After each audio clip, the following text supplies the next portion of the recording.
Bueno, yo soy Sebastián Ortega, trabajo en Jovan Talent, que por cierto cede las instalaciones para que hagamos el Meetup, porque es una empresa pues, que está interesada en apoyar las comunidades de software, especialmente pues, comunidades como la de Scala, donde se hacen cosas interesantes, punteras, y además contratamos gente. Así que si estáis interesados en trabajar con nosotros, nuestro lema es que ahora el trabajo te encuentra a ti. Y en otro orden de cosas, estaría bien si tuiteáis que pongáis todos el hashtag Scalamad para hacer así un poquito más de ruido coordinado. Y bueno, entre otras cosas, me podéis encontrar en Twitter como _Ortega. Hay creo que un tal Sergio Ortega que llegó antes que yo a Twitter. Y también quería comentar que participo en un podcast que se llama Nación Lumpen. Todos estos son enlaces clicables si descargáis el material, porque si no, mi compañero del podcast me va a apedrear a la salida de esto. Bueno, y el tema que tenemos hoy es la covarianza y la contravarianza. Y lo he subtitulado Una guerra de conquista, porque la idea es que cuando acabe la charla todos hayamos conquistado ese nuevo territorio conceptual y estemos cómodos con ese concepto. Pero claro, este es un tema bastante recurrente, especialmente con las comunidades de programación funcional, y en particular también pasa bastante en Scala, que hay mucha gente que se siente intimidada por la nomenclatura, el vocabulario que usamos. Y yo supongo que algunos de vosotros habréis visto, covarianza, contravarianza, mejor me quedo en casa, o si no me voy a enterar de nada. Y esto nos suele suceder porque la gente que ya ha adquirido ciertos conceptos no empatiza con los demás, no intenta explicarlo o no le pasa por la cabeza y al final se crea una barrera de comunicación. Entonces, está bien que de vez en cuando, en vez de hacer charlas sobre aspectos avanzados, pues hagamos alguna charla introductoria a conceptos que luego podamos aprovechar todos. Y además así quizás nos quitemos un poco el estigma de los programadores funcionales han aprendido eso solo para hacerse los listos y quedar por encima de nosotros. Pues no, queremos compartir todas estas cosas con los demás. Y bueno, y quería también aprovechar para empezar por... todos conocéis esta cita, ¿no? De una mónada es solo un monoide, no es más que un monoide en la categoría de los endofunctors. ¿Cuál es el problema? Bueno, este es un claro ejemplo de lo que estoy contando, pero antes de que empecemos a tirar la primera piedra contra la persona que lo escribió, originalmente es James Airy, creo que se pronuncia, en su blog, y en realidad era un post satírico. Estaba haciendo una historia ficticia troll de los lenguajes de programación y básicamente ridiculiza a todos ellos.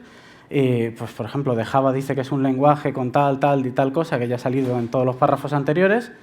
Sun proclama la novedad de Java. El siguiente párrafo es el mismo texto, cambiando Java por C# y cambiando Sun por Microsoft. Entonces, para que os hagáis una idea. Pero, sin embargo, hay gente que se lo ha tomado en serio y ha hecho, de hecho, hasta tutoriales sobre mónadas, donde empiezan con esta frase, que es casi correcta, y te van explicando todos los conceptos y al final de la charla, al final del tutorial, vuelven a poner la misma frase, pero ya después de haber seguido todo el tutorial ya la deberías entender y sentirte realizado.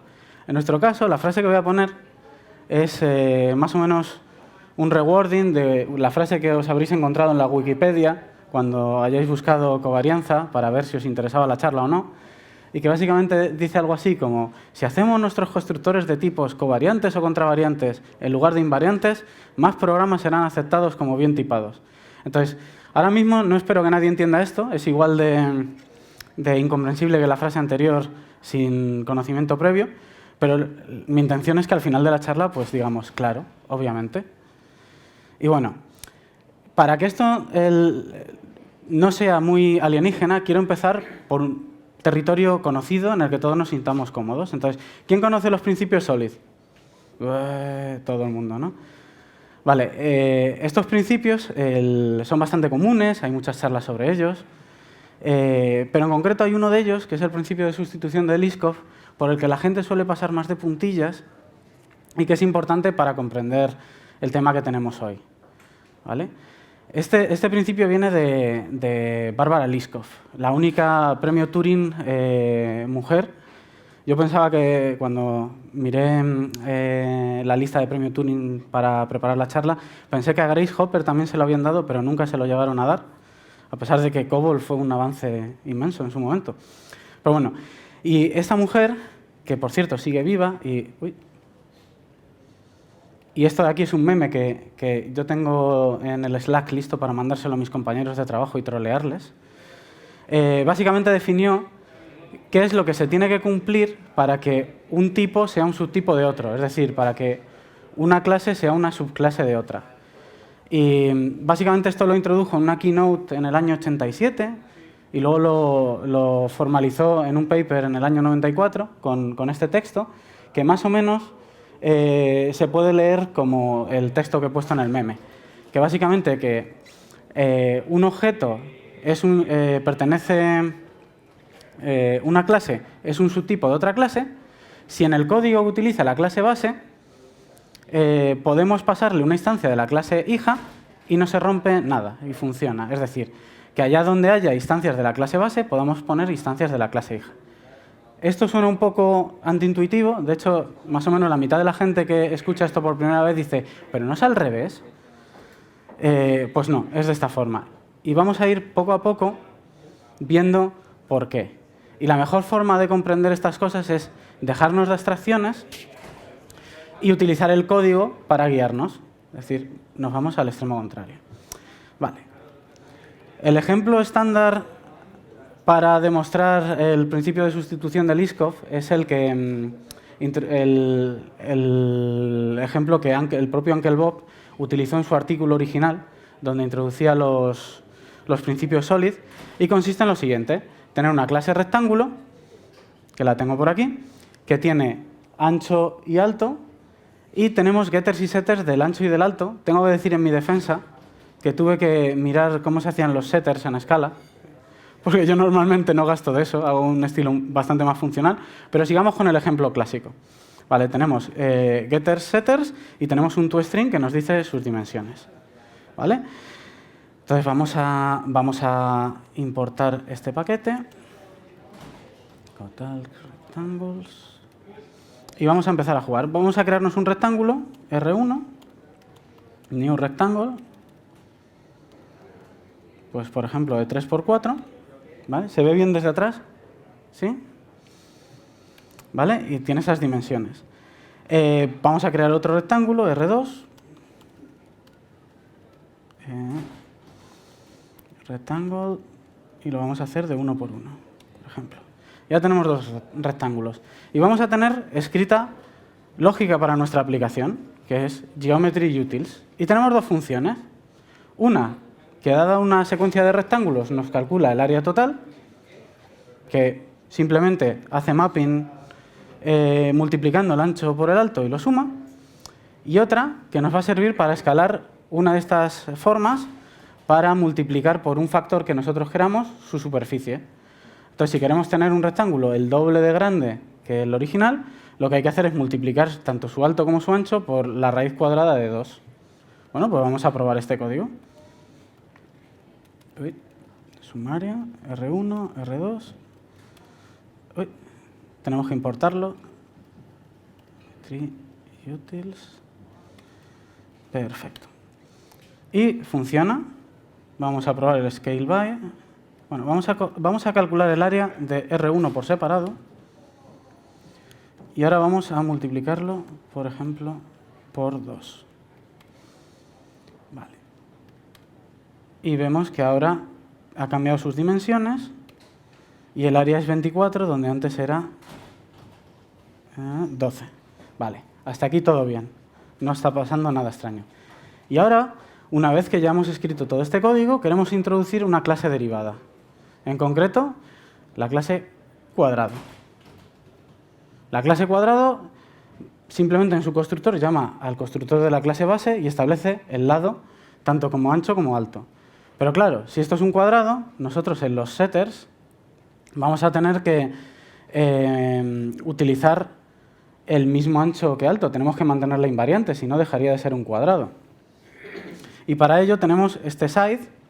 Vamos a tener más métodos en el cuadrado que en el rectángulo. Y en principio, pues, parece que tiene todo lo que tiene que tener para ser un rectángulo. Tiene ancho, tiene alto. Vamos a jugar con esto. Pues nos hacemos un cuadrado. por ejemplo, 1, ¿vale? Y vemos que tiene los mismos métodos que un rectángulo. Height, ¿vale? También podemos modificar el height. Y ahora es de 3×3, si miramos el width. Vale. Vamos a ver si funcionan los métodos que habíamos escrito para la clase base, porque realmente el principio de sustitución de Liskov lo que nos dice es, si todo ese código que podríamos haber escrito para la clase base sigue funcionando para la clase hija, entonces es un subtipo. Bien, SumArea, R1, R2 y S, y parece pues que sí que está funcionando. Esto es de 3×3, nos da área 9. Y ahora vamos a intentar multiplicar la superficie de este cuadrado, que ahora mismo tiene área 9, por 2. Bueno, pues scale by y ¡horror! No se ha multiplicado por 2, se ha multiplicado por 4. Tenía que haber sido 18 y es 36. Vale, ¿dónde la hemos cagado? ¿Por qué ha pasado esto? Imaginaos ahora que estáis depurando un bug en producción. Algo ha salido mal. ¿Nadie se atreve? ¿Sí? Al haber sobrescrito la propiedad de setter del width y el height, cuando la función que hace en la multiplicación está asignándole al width, lo que hace es asignarle al side, el side le asigna al padre del width y el height, del campo en sí, y entonces luego va al siguiente height, vuelve a hacer otra vez la multiplicación sobre el valor previamente multiplicado. Exactamente. Entonces, por si no se ha oído al fondo, lo que nos ha dicho es que el problema es que, como hemos sobrescrito los setters y cada setter modifica ambas dimensiones, estamos multiplicando 2 veces en lugar de una cada una de las dimensiones. Entonces, estamos multiplicando por raíz de 2, por raíz de 2, por raíz de 2, por raíz de 2. Y eso es multiplicar por 4 la superficie. Y no es lo que queríamos. Vale, entonces algo ha salido mal. Y si reflexionamos sobre lo que ha sucedido, realmente lo que está pasando es que ser un subtipo no es simplemente tener ciertos métodos y lo típico que se dice el lag typing. Si hace quack, es un pato. Pues no solo tiene que hacer quack, tiene que cumplir todas las expectativas que tenemos sobre lo que es un pato. Es decir, si hace quack, pero le tienes que poner pilas, igual no es un pato, igual es un juguete. Vale, y esto viene de que cuando nosotros razonamos en el mundo real, en el modelo del problema, sobre las relaciones is-a, las relaciones de es-un, a lo que nos referimos es a una categorización, a que es, y realmente un cuadrado es un rectángulo. Pero cuando estamos desarrollando nuestra solución, cuando estamos escribiendo código, ese is-a se refiere más bien a se comporta como. Y realmente, estos ejemplos de rectángulo y de cuadrado, no podemos decir que ese cuadrado se comporte como un rectángulo, porque está violando suposiciones, la suposición que tienes de independencia entre el ancho y el alto. Y ahí es donde se nos ha ido este ejemplo, digamos, hemos perdido la consistencia. Y no nos ha ayudado el compilador, por lo menos no lo suficiente.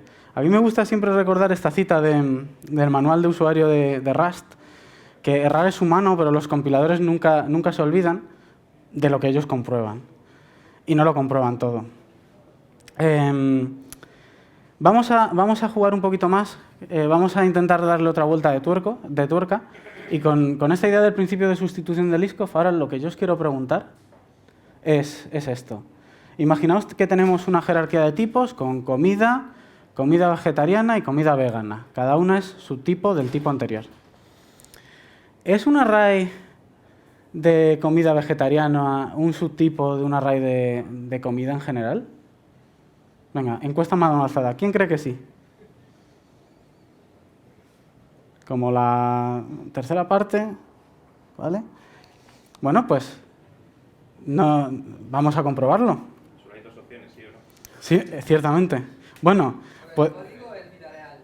¿Cómo? ¿El del código es vida real? ¿Cuál es la diferencia de un array entre la vida real y el código? Ah, bueno. Perfecto. Un aplauso. Muy bien, Chris. Vale. La mayoría de los ejemplos que tenemos hoy están en Scala, pero este lo vamos a hacer en Java porque queremos que sea un array de los de Java. ¿Vale? Entonces, lo primero que vamos a hacer es tener... vamos a empezar por el tipo comida. Es una interfaz. Básicamente, la comida tiene nombre y tiene un getter para ese nombre. Y si miramos la jerarquía de clases, pues tenemos comida vegetariana, que simplemente extiende a comida, y comida vegana. ¿Vale? Entonces, estos sí que son subtipos. ¿Vale? Y ahora vamos a escribir métodos. Y el primer método que tenemos se llama longestName. Entonces, dado un array de comida, nos va a calcular el nombre de la comida más larga. Entonces, como esto es Java, es mucho más largo que el código que vimos antes y mucho más verboso. Y básicamente pues itera y va buscando y se queda con el máximo. Y si le pasamos un array vacío, nos dará la cadena vacía. ¿Vale? Y tenemos otra función que se llama replaceLast, que básicamente, dado un array de comidas, nos va a cambiar la última comida por pizza. Que esto es algo interesante poder hacerlo, porque nos gusta mucho la pizza. De hecho, a continuación tendremos pizza. Vale. No toca aplauso. Vale. Y tenemos un par de variables para poder probar esto. Tenemos un primer array de comida que se llama someFood, en donde tenemos una hamburguesa de queso y tenemos una ensalada de pescado, que es comida vegetariana pero no vegana. ¿Vale? Y luego tenemos un array de comida vegana que tiene un pudding de soja y una ensalada de frutos secos o algo así. Vale, entonces, evidentemente, la primera función, vamos a ver si esto ejecuta. Vamos a ejecutar contra el array original esto. Y debería imprimirnos el nombre más largo cuando compile. ¿Vale? Es cheeseburger. Perfecto. Aquí no había duda. Y ahora, la pregunta del millón. Si ahora descomento esta línea, pueden pasar dos cosas. Que compile o que no compile. Si de verdad el array de comida vegana es un subtipo del array de comida, pues compilará. Pip. Bueno, no se pone en rojo, vamos a ejecutar. Bueno, no solo compila, sino que funciona. Así que parece de momento preliminarmente que un array de comida vegetariana o vegana es un array de comida. Vale. Y ahora vamos a probar con el otro método. ¿Vale? Vamos a ver si compila. Parece que... ¡Uy! Ha compilado, pero nos ha dado una excepción en tiempo de ejecución. Vale, de nuevo. ¿Qué es lo que ha fallado? ¿A alguien se le ocurre? Tú te estás riendo. ¿Cómo, Chris? Sí, porque claro, aquí nos debería sonar todas las alarmas en el momento en el que estamos modificando. Digamos que si nosotros tenemos un array de comida vegetariana, jamás deberíamos poder guardar ahí pizza. Está prohibido por la religión vegana. Entonces, ¿por qué compila? Dios mío, ¿qué está pasando aquí? ¿Está mal el sistema de tipos de Java? Bueno, pues de hecho sí, el sistema de tipos de Java está mal. Tiene su explicación. Hay un montón de programas que no serían válidos en Java 1.0 si no sucediese esto, si los arrays de comida vegetariana no fuesen arrays de comida. Y se introdujo en las primeras versiones de Java y también de C#, precisamente por eso, para tener flexibilidad en la librería estándar. Pero en realidad es incorrecto. Si nosotros hiciésemos este mismo ejemplo contra los mismos arrays de Java, pero desde Scala, vamos a tener algo muy distinto. Se pone todo en rojo, no compila. Porque el compilador de Scala ha tenido el lujo de existir mucho más tarde que el compilador de de Java. ¿Vale? Es incorrecto. Y, vale, pues no lo es. Prohibido. ¿Por qué? Pues muy sencillo, ya lo ha apuntado Chris y también por aquí la gente que se estaba riendo en primera fila, y es que nosotros sí que podemos hacer las operaciones de lectura del array sin que pase nada, pero en cuanto que queramos modificarlo, corremos peligro si lo utilizamos genéricamente. Entonces, no podemos afirmar que un array de cualquier otra cosa que no sea comida es un array de comida. No hay una relación de subtipado entre ambos. Y esto nos lleva a la siguiente reflexión. Y es que si nosotros pensamos en que todos los programas posibles, y esta masa azul, son los programas que funcionan, nuestro sistema de tipos va a ser algo como esto. Hay una serie de programas que van a compilar y nos va a decir el compilador que son correctos. Hay algunos de ellos, como por ejemplo en Java el programa este que acabamos de hacer con los arrays, que nos va a decir que compila pero que es incorrecto. Y en general nos va a pasar cuando podamos el sistema de tipos no sea lo suficientemente rico como para que expresemos las restricciones que queremos tener. Por ejemplo, nosotros podríamos implementar una operación que sume y que nos devuelva un número y compila, es correcta, pero sin embargo nos está haciendo mal la suma. Esto es lo típico de si compila funciona. No, espérate a que pasen los tests. Vale, y Simon Peyton-Jones, uno de los co-creadores de Haskell, llama a esta otra región de aquí la región del dolor abismal, que básicamente consiste en cuando tenemos programas que son correctos, pero que no compilan, porque el sistema de tipos no tiene alguna limitación. Y este dolor puede ser tan fuerte a veces como para que las primeras versiones de Java se concediesen el lujo falso de que los arrays de clase derivada fuesen subtipos de los arrays de clase base. Porque imaginaos sin genéricos haber hecho todos los métodos de ordenar array, todo lo que hay en arrays.tal que estuviese en las primeras versiones. Un montón de código duplicado. Además, Java surgió como un entorno, con vistas a ser empotrado en dispositivos. Entonces, no estaba como para duplicar código. Vale. ¿Qué es lo que vamos a querer nosotros cuando diseñemos un sistema de tipos o cuando nos cambiemos de un lenguaje a otro dentro de la JVM? Pues vamos a querer tener un sistema de tipos mejor en el que el overlap sea mayor, ¿vale? Y si tenemos tipos más ricos, como por ejemplo aprovechando la covarianza y la contravarianza, pues esta región de dolor abismal se va a reducir, vamos a tener mayores posibilidades. Vale. Volviendo al tema de por qué no nos ha funcionado este ejemplo con los arrays, tenemos que pensar que una clase base, si queremos hacer una clase hija, nos está imponiendo un contrato. Vale. ¿Y qué hay en ese contrato? Pues básicamente el contrato que tenemos con cualquier método que escribamos, aunque no vaya a tener una clase derivada, incluye las siguientes cosas. Incluye precondiciones. Hay ciertas cosas que si no las garantizamos, el método no va a funcionar. Y algunas de estas precondiciones nos va a ayudar el compilador a satisfacerlas, especialmente si estamos en un lenguaje estáticamente tipado y otras no. Por ejemplo, que el objeto haya sido inicializado, es decir, que hayamos llamado al constructor. Eso nos va a ayudar el compilador. Además, es una buena práctica. Sin embargo, también podemos querer que el objeto esté en un cierto estado. Pues, por ejemplo, el objeto puede tener un descriptor de fichero y tiene que estar abierto. Ahí el compilador no nos va a ayudar, en general. Hay técnicas, pero en general no. Tampoco es que sea descabellado. También queremos que los argumentos que tenga ese objeto sean de un determinado tipo. Y ahí, por supuesto, nos va a ayudar el compilador. Es para lo que está.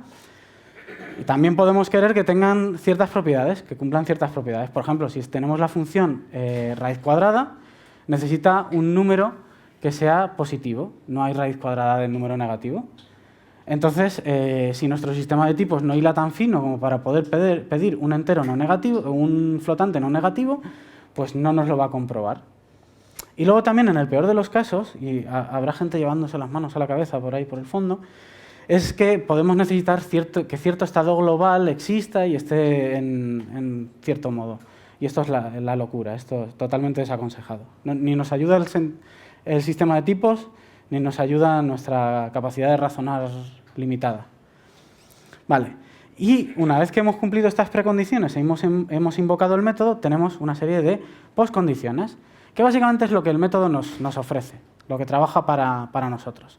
Entonces, la primera y más obvia es que el tipo del valor devuelto es uno concreto. Entonces, yo estoy llamando a una función, pone que me devuelve un entero, pues más le vale devolver un entero.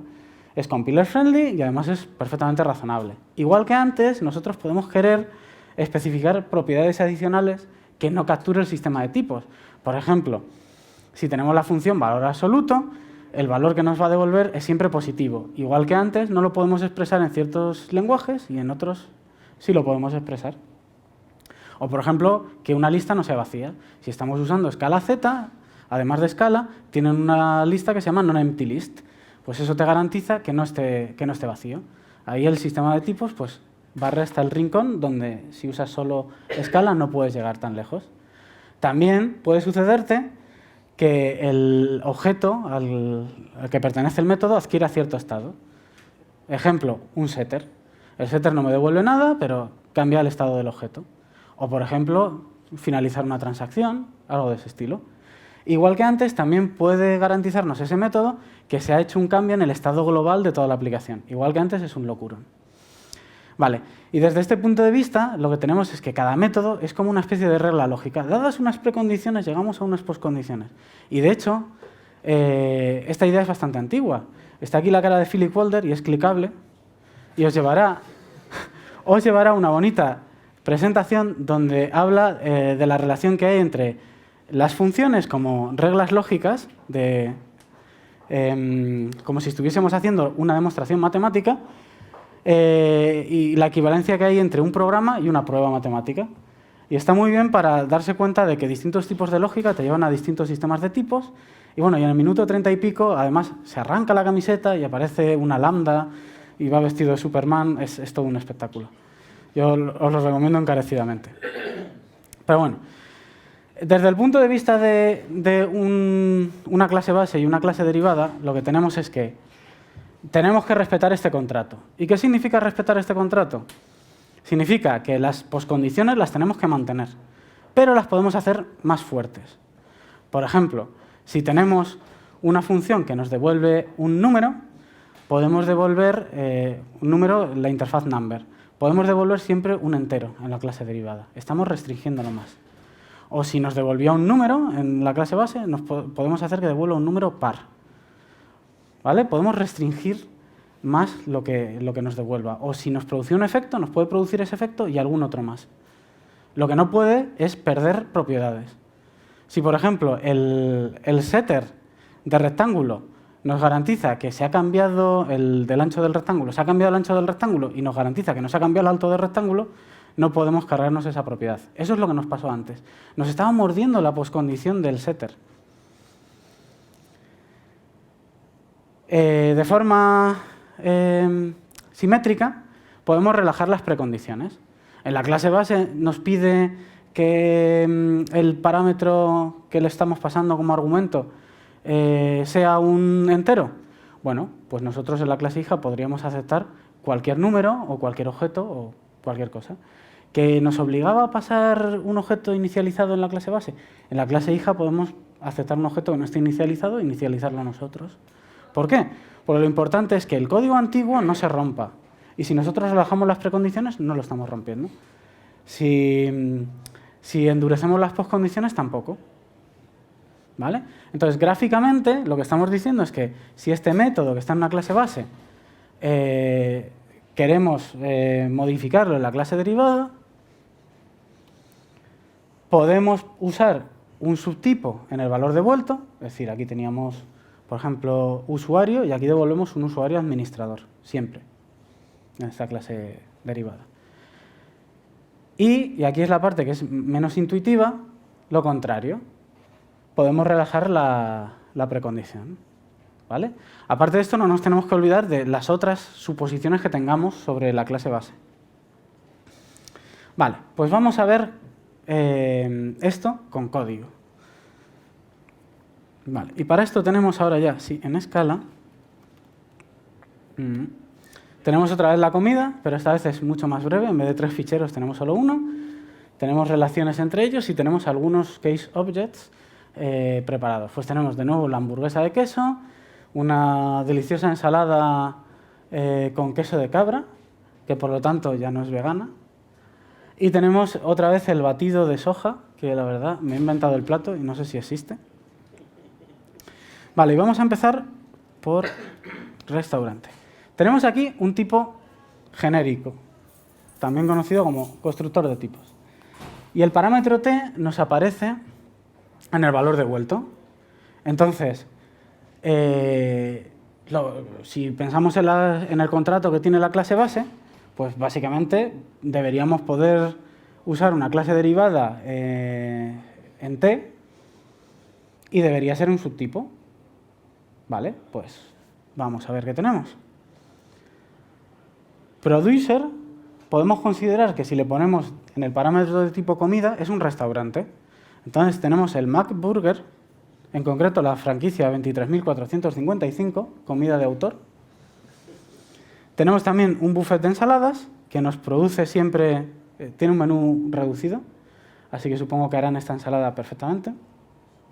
Y tenemos también un restaurante libre de crueldad, donde solo tienen el batido de soja, donde son además crudivegetarianos hasta el núcleo. Y el código con el que vamos a probar se llama collect, que básicamente le damos una lista de restaurantes y vamos cogiendo un plato de cada uno de ellos, en plan mercadillo. Y tenemos aquí un parámetro de tipo para poder restringir si queremos comida de un tipo o de otro tipo. Vale, pues empecemos con el primero. Si queremos recolectar comida vegetariana, aquí deberíamos poder poner restaurantes veganos. Ponemos esto. Oye, parece que compila. Y vale, nos hemos dejado esto sin comentar.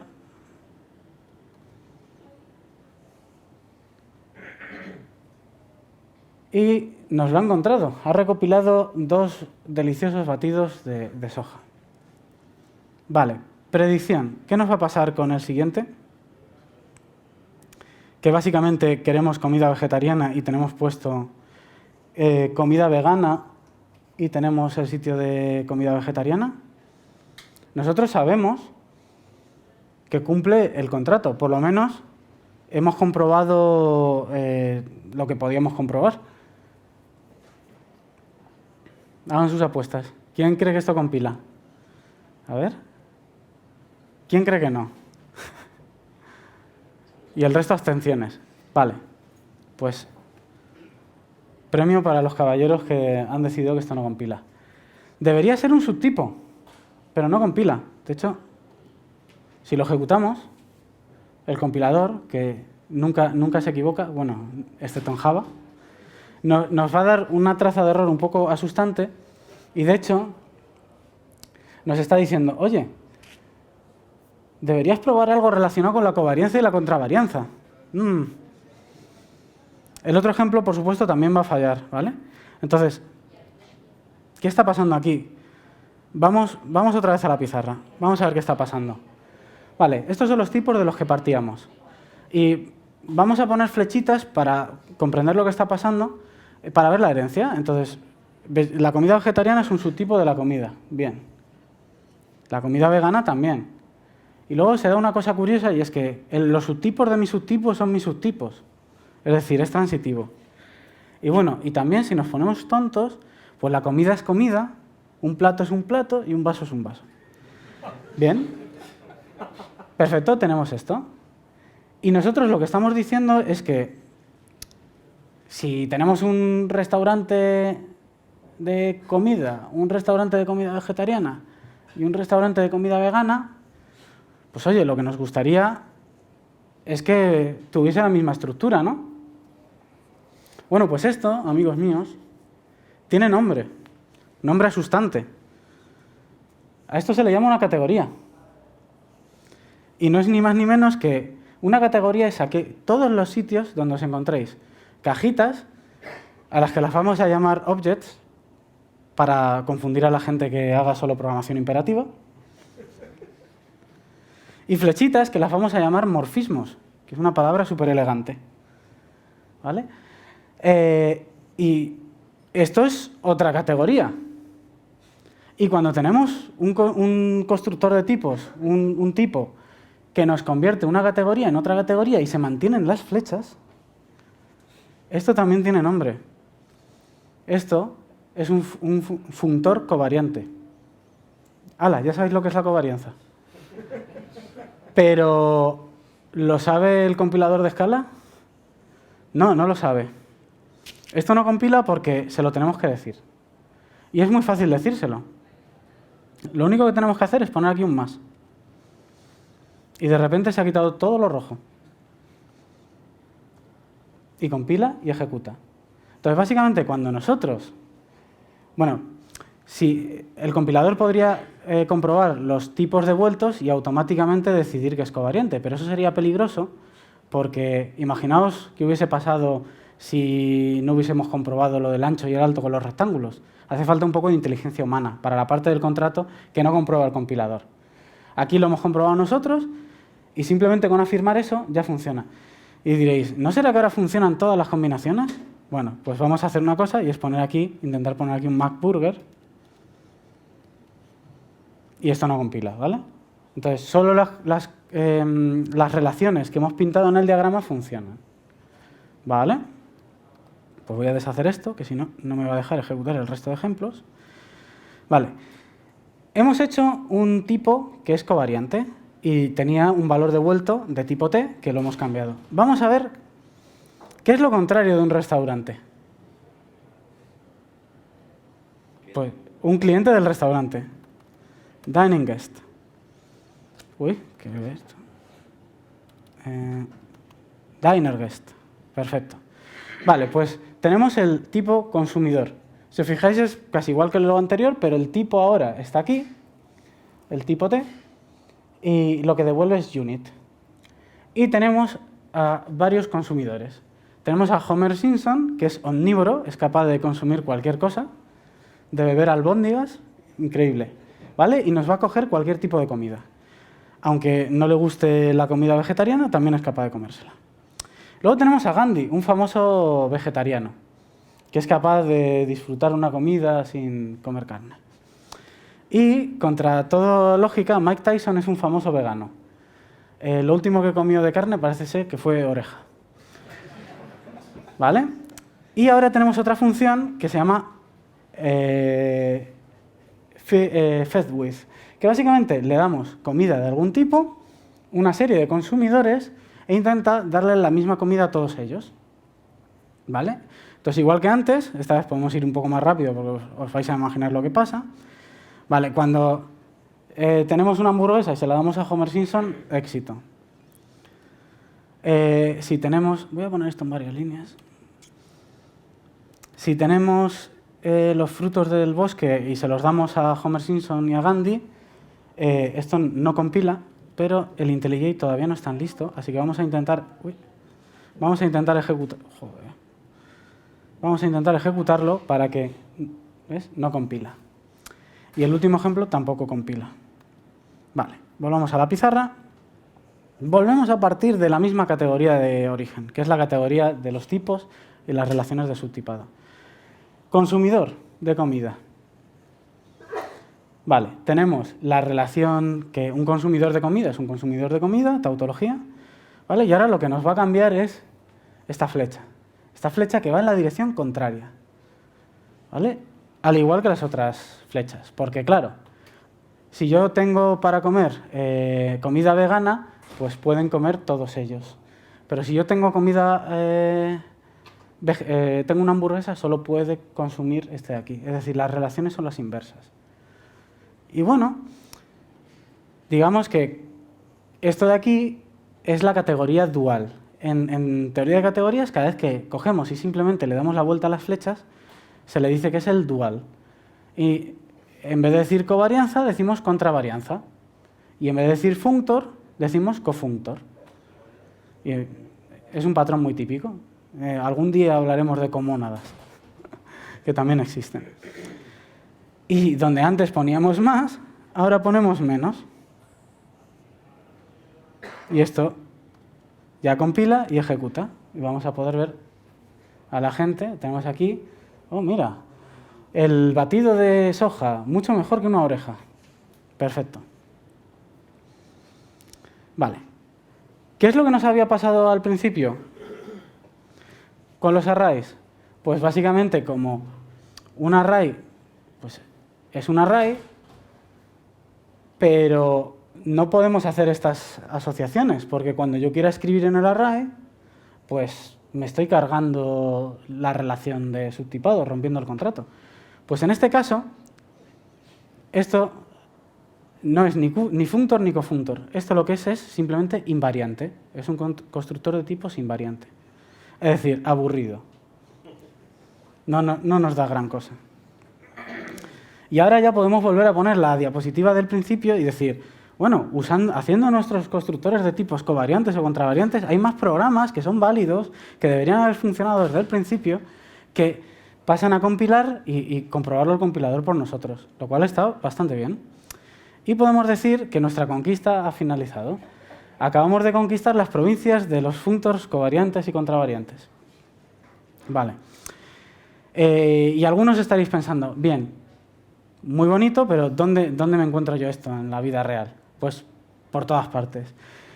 Si usáis la librería estándar de Scala, que debe ser sí, si usáis Scala, todas las colecciones inmutables, es decir, casi todas las que se usan en el día a día, excepto los sets, son covariantes.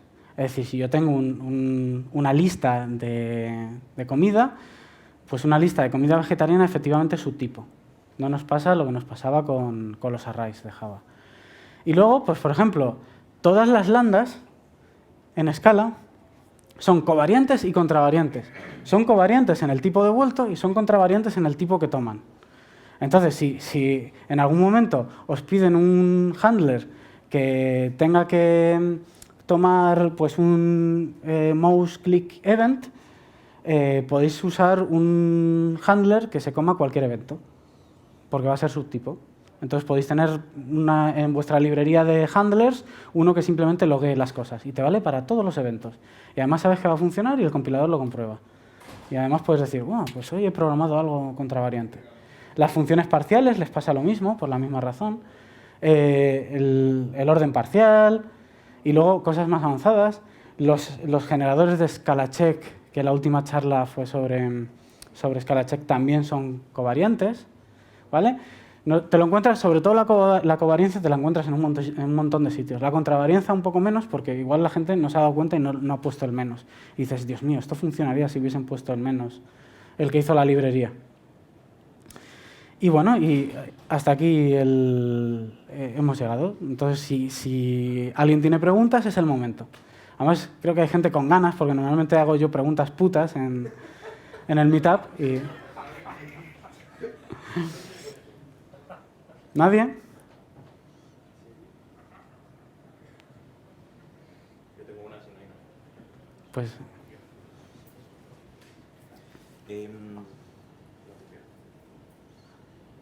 Hola, hola. ¿Sí? Sí. Has comentado que la covarianza y la contravarianza están íntimamente relacionados con los constructores de tipos. De hecho, todos los ejemplos que hemos visto son con constructores de tipos. ¿Existen estos conceptos sin irnos a los constructores de tipos? Bueno, la covarianza es una propiedad que tiene está definido el concepto para un constructor de tipos. Es decir, no. Tiene que ser un constructor de tipos. Tengo otra pregunta. ¿Estás seguro? Sí, estoy seguro, porque covarianza viene de que varían dos cosas a la vez. Entonces, tiene que haber dos cosas. Tiene que estar el constructor de tipos y su parámetro. Si no hay parámetro, no puedes decir que el todo varía de la misma forma o al revés que la parte. Es una pregunta un poco con trampa, porque yo de teoría de categorías no tengo ni idea, pero sí que se le viene llamando también covarianza y contravarianza al hecho de que si tú en una clase estás haciendo un override de un método base, puedes devolver un subtipo en el valor de retorno y puedes pedir en el argumento un supertipo. Claro. Y eso es válido en Java y en Scala entiendo que también. Sí, y ahí se aplica... No está relacionado con los constructores de tipos. Pero ahí Sí, se aplica es. al propio método, porque el método tiene el tipo función y el tipo función es como algo parametrizado con un A y un B, que son los argumentos. Sí, pero no intervienen constructores de tipos por ninguna parte, porque no es con funciones no, parametrizadas. Claro, pero que tú no puedas tocar eso no significa que para el compilador sea lo mismo una función suelta que una función en una clase. Es lo mismo. De hecho, hay un término para la transformación que hace el compilador que no recuerdo ahora cómo se llama. ¿Más? Si no preguntáis más, doy por concluido que nadie ha entendido nada. Vale.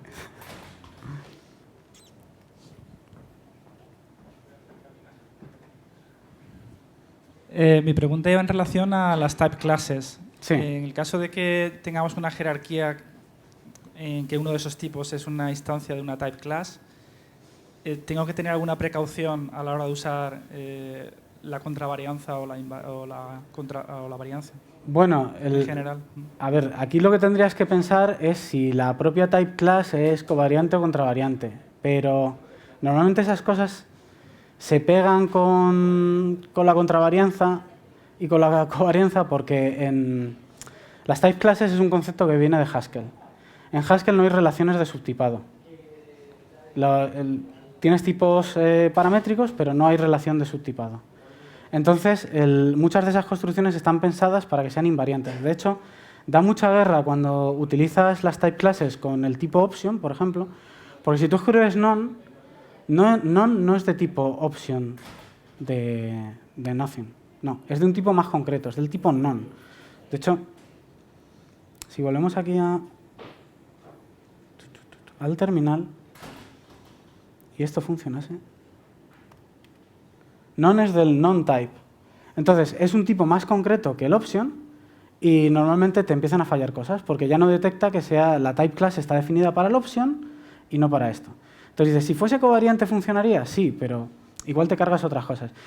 Y lo que tendrías que pensar si es covariante no es la propia clase, sino la type class. Y en general yo no he visto type classes covariantes. Pero porque también resuelve otro problema. Esto es interesante cuando tú estás definiendo un functor, un nuevo tipo de colección. Por ejemplo, en el proyecto anterior en el que estuve, era una aplicación que manipulaba cantidades de dinero en Bitcoin, en euros y tal. Y teníamos cantidades de dinero y durante un tiempo las hicimos covariantes, luego nos dimos cuenta que no y lo cambiamos. Y sí que teníamos otros constructores que sí que eran covariantes. Por ejemplo, teníamos una estructura de datos que se llamaba Both, que era como una colección con dos elementos. Y básicamente uno era para el comprador y el otro era para el vendedor. Porque teníamos un montón de cantidades que iban por parejas. Y eso sí tenía sentido que fuese covariante. En fin, hay que razonar. El problema de esto es lo que hay entre la silla y el teclado. Tenemos que razonar sobre cada caso, porque el compilador nunca nos va a comprobar todo. Nos va a comprobar la parte que queramos. Y si le ponemos el más allá de los tipos de vuelto y de los argumentos, se va a creer que es covariante o que es contravariante. O sea, más concretamente, por ejemplo, en el ejemplo que has puesto de la comida, ¿no? Sí. Si yo defino una type class que me permite decorar la comida vegana, Sí. por ejemplo, esa type class también podría decorar la comida en general. O sea, Claro, sí. claro, pero no te hace falta... tienes que definirla como contravariante, o sea, como covariante. La Claro, type class sí. también. Claro, pero la instancia que definas... Vale, sí, pero igual se forma un lío con los implícitos. Porque claro, cuando tú usas la type class, se tiene que encontrar un implícito que sea con ese tipo. Una evidencia, sí. Entonces, si tú metes la covarianza, es posible que te encuentre por ejemplo, imagínate que quieres convertir a JSON. JSONable de comida. Pues entonces es posible que te lo encuentre para todos ellos. Pero también es posible que cree un conflicto. Porque si tú has creado un JSONable para la comida vegana y tienes otro para la comida en general, vas a tener un conflicto de implícitos. Y vas a estar obligado o a hacer lo de separar en varios traits los implícitos, que si te miras las fuentes de escala Z es lo que hacen, o poner tú a mano el que quieres. Y entonces tampoco sirve para mucho ese implícito. Vamos, que se pega a veces. Vale, muchas gracias. Nada. ¿Qué tal? Una pregunta. ¿Puedes contarnos algo sobre tu experiencia mezclando cuestiones de inmutabilidad y cuestiones de covarianza y contravarianza? Me encanta que me hagas esa pregunta. Todo es mucho más fácil cuando las estructuras de datos son inmutables. De hecho, ya habéis visto que la array no era covariante, excepto en Java, incorrectamente, y las listas de Java sí que lo son. Y sí que lo son porque no son mutables. Porque pensad en el tipo de un setter. El tipo de un setter tiene el t, lo tiene como argumento. Y esa estructura de datos tiene que tener un getter o no es una estructura de datos, porque si yo no puedo sacar de allí los elementos, eso me obliga a que esté tanto en el getter como en el setter, pues ni covariante ni contravariante, invariante. Y se rompe la magia. Entonces, ayuda muchísimo que sea inmutable la estructura de datos. Aparte de otras ventajas que tiene. Como con muchas otras cosas en programación funcional, cuando empiezas a usar varios de sus principios, empiezan a darte beneficio compuesto, porque entran en resonancia entre ellos. Entonces, inmutabilidad y covarianza funciona mejor. Si además también es más fácil probar, tienes que escribir menos código. Entonces, fundamental. Si hacemos cosas mutables, pues vamos a poder aprovechar menos estas relaciones de tipos. Pues nada. Y yo supongo ya estarán las pizzas, ¿no? Pues hala, a comer. Y gracias por aguantarme.